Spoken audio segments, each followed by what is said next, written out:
শান্তিনগর জেলার ভাইরা আমার, আসসালামু আলাইকুম। আমি আপনাদের ভোটে গত সংসদ নির্বাচনে নির্বাচিত একজন সংসদ সদস্য।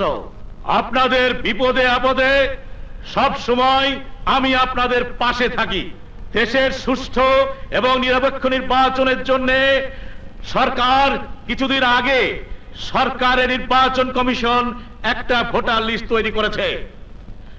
আপনারা যারা এখানে উপস্থিত আছেন তারা সবাই শান্তিনগর জেলার অধিবাসী কিনা এ কথা আপনারা হাত উঁচু করে দেখান। দেখান আপনারা কি ভোটার হয়েছেন?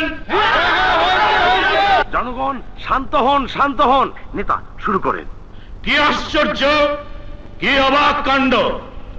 আপনারা হাত উঁচু করে বলছেন আপনারা সবাই ভোটার হয়েছেন, অথচ আপনাদের দরদি সাজে কমান্ডার নামে একজন সন্ত্রাসী আপনাদের পক্ষ হয়ে ইলেকশন কমিশন দরখাস্ত করেছে। এই জেলার অর্ধেক লোক ভোটার লিস্ট থেকে বাদ পড়েছে। কি বিস্ময়, কি অবাক কাণ্ড! কমান্ডার নামে সন্ত্রাসী ও মুক্তিযোদ্ধা। যখন এই শহরে কোনো ভালো কাজ করতে চেয়েছি তখন তার সন্ত্রাসী বাহিনী দিয়ে আমার সেই ভালো কাজকে বাধা প্রদান করেছে।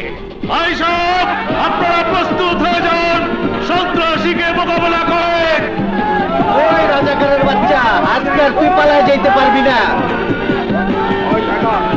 ওই রাজাকারের বাচ্চা, দৌড়ে যাবি কই?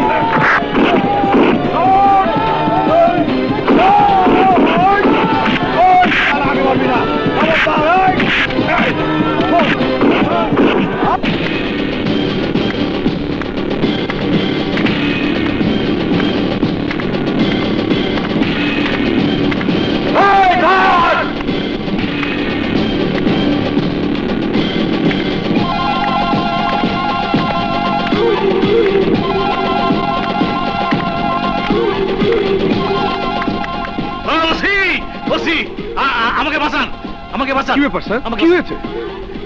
ওই যে বাবু কমান্ডার তাড়া করেছে, আমাকে মেরে ফেলবে, আমার মিটিং ভেঙে দিয়েছে। আপনি ভিতরে আসুন, ভিতরে আসুন।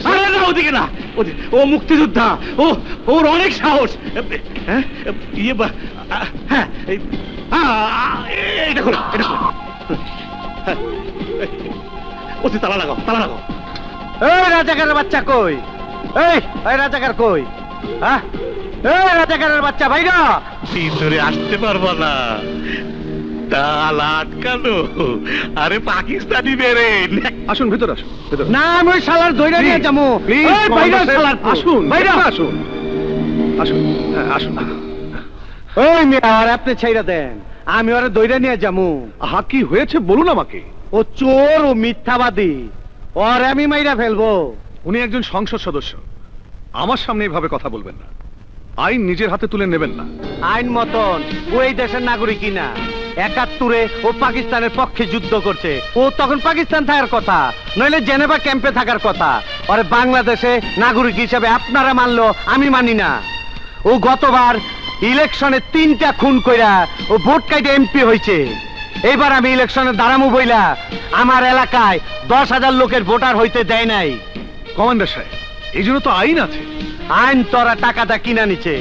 ওসি সাহেব, ৭১-এর যুদ্ধে আমার মা মারা গেছে, আমার বাপ মরছে, এই দেশের ৩০ লক্ষ লোক মরছে। এখন অনেক লোকে সেই কথা ভুলে গেছে। এই স্বাধীনতা অনেক কষ্টের। একজন মুক্তিযোদ্ধা হিসাবে মৃত্যুর আগে দিন পর্যন্ত আমি কোনোদিনই ভুলতে পারবো না। এই জন্য ওর উপর আমার শাহাবুদ্দিন সাহেব, আপনার বাড়ি তো শান্তিনগরের পাশেই। জি, ৭১-এ আমি ওখানে চাকরি করতাম। আমাদের পত্রিকার পক্ষ থেকে আপনাকে ওখানে যেতে হবে। কেন স্যার? ভোটার তালিকা নিয়ে নাকি সেখানে অনেক দুর্নীতি হয়েছে, আবার পুনরায় ভোটার তালিকা তৈরি হচ্ছে। আপনি তার উপর একটা রিপোর্টিং করুন। বাবু কমান্ডার নামে একজন ভদ্রলোক নাকি প্রতিদিনই সেখানে খবরের শিরোনাম হচ্ছে।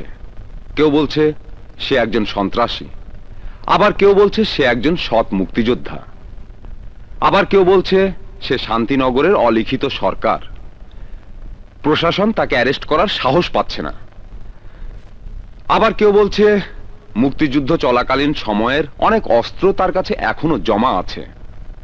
এ নিয়ে জনগণের মাঝে দারুণ কৌতূহল রয়েছে। আপনি তার উপর একটা ইন্টারভিউ করবেন। ইয়েস স্যার, আমি তাহলে আসি। আসুন। মা মা মা মা কি রে? মা, আমার বিসিএস এর রেজাল্ট বেরিয়েছে। তাই? হ্যাঁ তোর বাবাকে জানিয়েছিস? হ্যাঁ, বাবাকে পত্রিকা অফিসে টেলিফোন করেছিলাম। বাবার তো এতক্ষণে চলে আসার কথা। হ্যাঁ, চলে এসেছি আমি। এখন চাকরিতে জয়েন করো আর বাবাকে এই চাকরি থেকে রেহাই দাও। ক্যামেরা লেখালেখি থেকে মুক্তি দাও। বাবা, আমাকে 1000 টাকা দাও না। কেন রে? বন্ধুদের মিষ্টি খাওয়াবো। ও মা, বাবাকে দিতে বলো না। দাও না, দাও। হ্যাঁ, দিচ্ছি।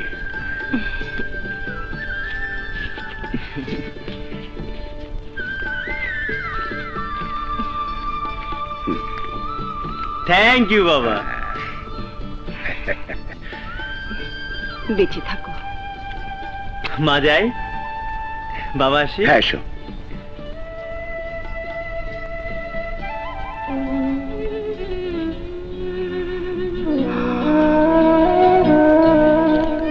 রোকেয়া, আজ আমাদের আনন্দের দিন। এই আনন্দের দিনে তোমাকে বিমর্ষ দেখাচ্ছে কেন? আমাদের একমাত্র সন্তান বিসিএস পাশ করেছে। একমাত্র নয় বলেই তো আমার মনে আনন্দ নেই। কি দুর্ভাগ্য আমাদের। হায় রে স্বাধীনতা যুদ্ধ, জানতেও পারলাম না ছেলেটা বেঁচে আছে কিনা। আজ যদিও আমাদের সঙ্গে থাকতো তাহলে সেও তো বিসিএস পাশ করতো। শোনো, এসো।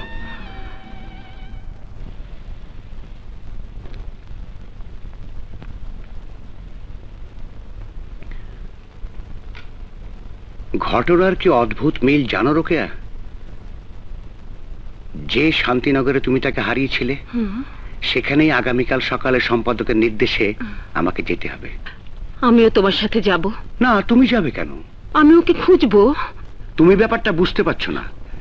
আমাকে সেখানে অনেক ফিল্ড ওয়ার্ক করতে হবে। তোমার সেখানে যাওয়া ঠিক হবে না। আমার সঙ্গে তুমি কুলিয়ে উঠতে পারবে না। ও যদি বেঁচে থাকে তাহলে ওকে একদিন আমরা পাবোই। তাহলে তুমি ওকে খুঁজো, মানুষের কাছে জিজ্ঞেস করো মুক্তিযুদ্ধের সময় কেউ কোনো বাচ্চা ছেলেকে কুড়িয়ে পেয়েছিল কিনা। হায় রে মধুমতির খেয়াঘাট, হায় রে শান্তিনগর।